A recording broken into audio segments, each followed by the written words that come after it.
previous YouTube video, I had a comment from somebody who said it would be useful if people making videos about Portugal could tell them about the cost of living and give them real life, real world examples of things, the cost of things like bus and rail tickets, food, fuel, vets, cost of living stuff, but even house insurance, that sort of thing.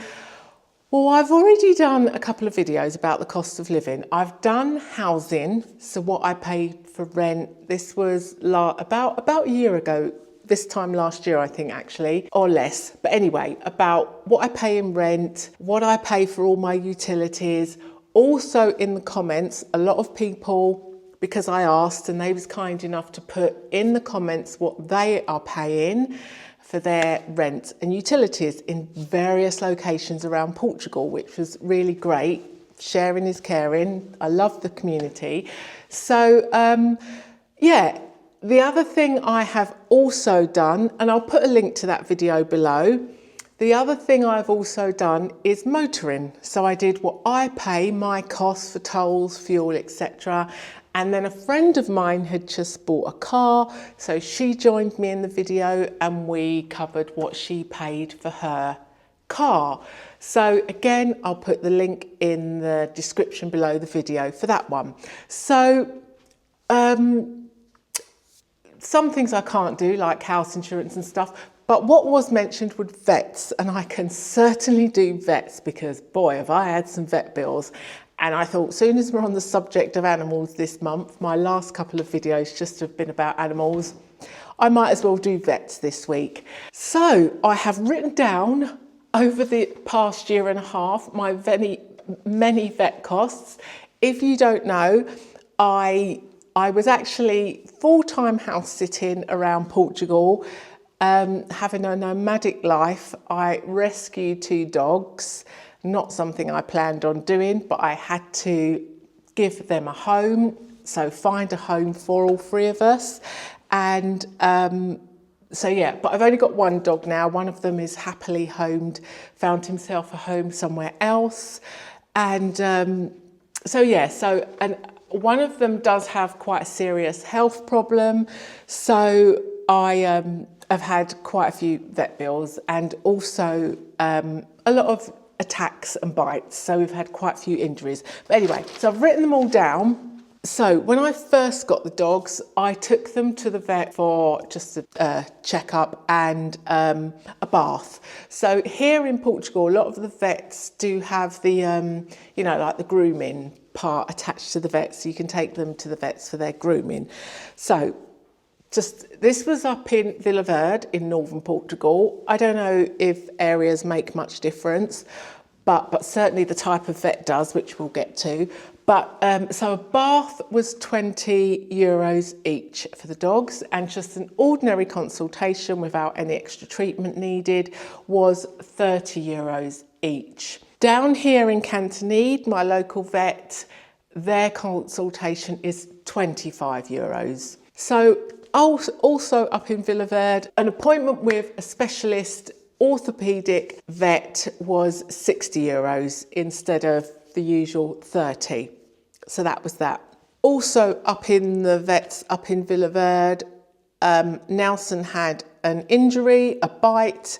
For that, the total cost was €81.60, and that included the initial consultation, X-ray, and antibiotics and anti-inflammatory drugs. So all of that for €81. Down here in Cantonese, the vets for a similar kind of treatment actually was 40, well let's say €53, because again, another bite injury, and the vet's bill for that was €40, and that included an anti-inflammatory shot injection and an antibiotic shot injection.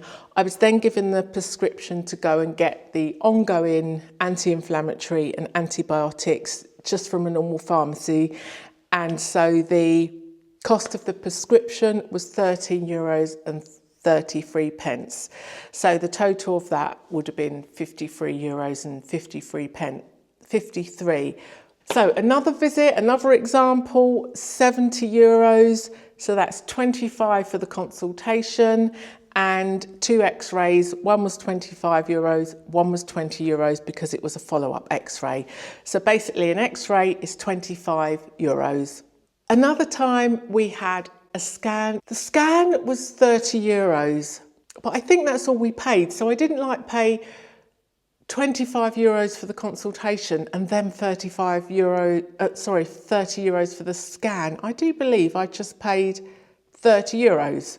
So, and this particular vet is lovely. It is not a chain, which I would always avoid. I don't like big corporate chain vets. They just have targets and,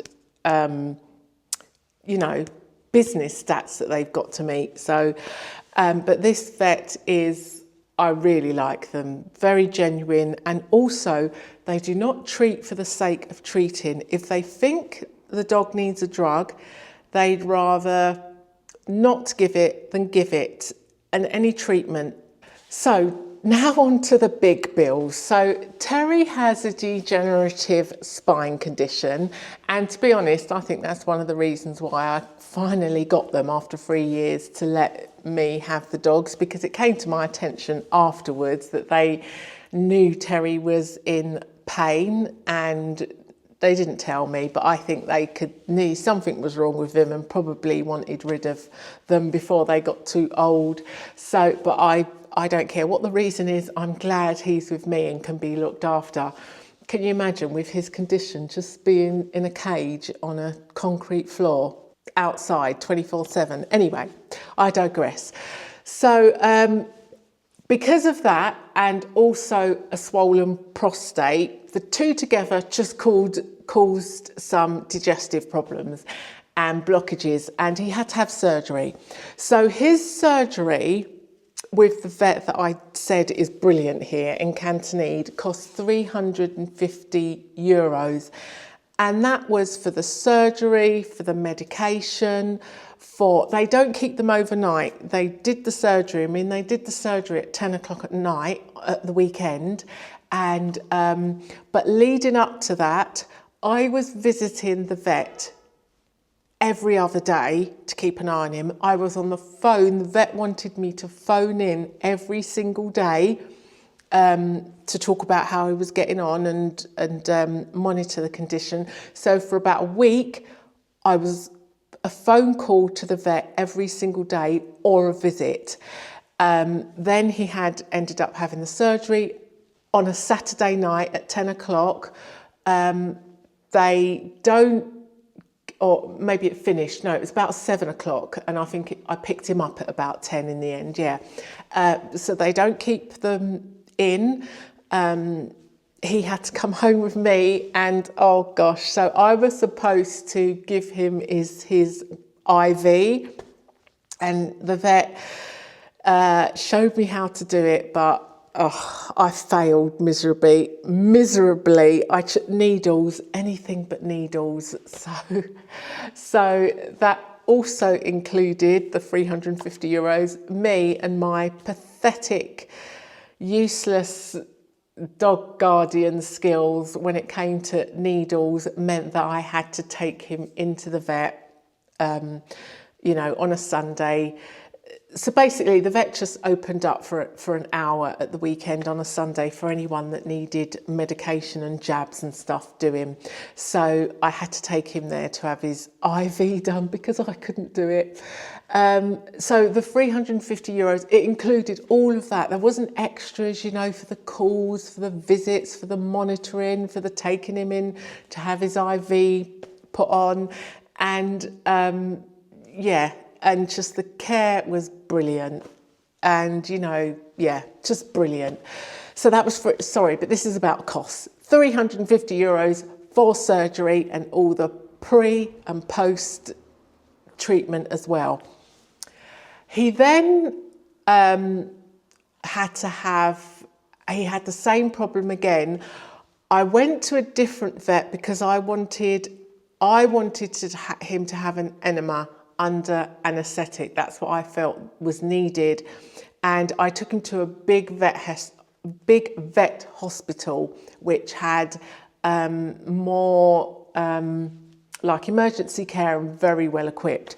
So bearing in mind, surgery was 350 euros. This place, just for an enema under anaesthetic, was 721 euros.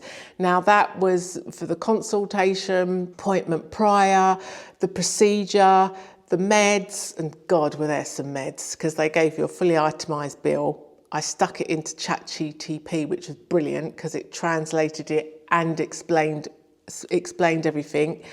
The overnight stay, and they wanted to keep him in for longer. It's like, no, it's fine. He's coming home with me. I'll monitor him. It was only an enema. X-rays, and also, did I mention this already? Yeah, I think I did say that he had a problem with swollen prostate. They picked that up. Obviously I knew about it, but they saw it in the x-ray, and I said, yeah, I know about it. Wanted to give him tests and treatment for that, and it was like, Lord, I'll have to get a mortgage out let me just deal with the problem that we've got now, and we'll look at that next month when I've got some more money. But yeah, I just wouldn't go to that vet, because you have to sign a waiver, even though it's probably a very good vet if you have something very specialist or an unusual exotic pet, or if you have a complete open bank account with endless funds, because you had to sign a waiver to say that once they go through those doors, they are at their discretion to give and do any treatment, any procedures, and you agree to pay for it. So yeah, so that was a very expensive enema. So those are some costs. Yeah, I don't know what else to say. That's it. You've got plenty of examples there. So a consultation at an ordinary vet, and not a big, very expensive vet hospital, is 25 to 30 euros. X-rays, 25 to 30 euros, and scans. The vet in Villaverde, they had drugs on the premises, but my vet in Cantonede will just give you a prescription and you go along to just a normal pharmacy to get them. But there you are, vet bills in Portugal for rescue dogs with a very expensive spinal condition. Oh, and the other thing is not really to do with the vets, but it's been a miracle. I'm going to actually do a video about this, because it helps humans as well, because I have put a couple of humans onto this. Terry's CBD oil has saved his life. I mean, he's got a really serious condition, and he was in a really bad way with his spine and his pain. At one point, I thought, that's it. I'm going to be giving this dog palliative care. He can't be in this much pain. See, so his CBD oil costs me, for a bottle of a very good quality, 10% extracted. Oh God, the guy goes into so much details. I ain't interested. I know it's good. I trust the guy. That's 45 euros for a 10% strength per month, and he goes for about a bottle a month, so that's 45 euros a month for his CBD. So I hope that helps. And then remember, you've got the the rental and utility cost video, and you've got the motoring video, and I will put the links in the description below.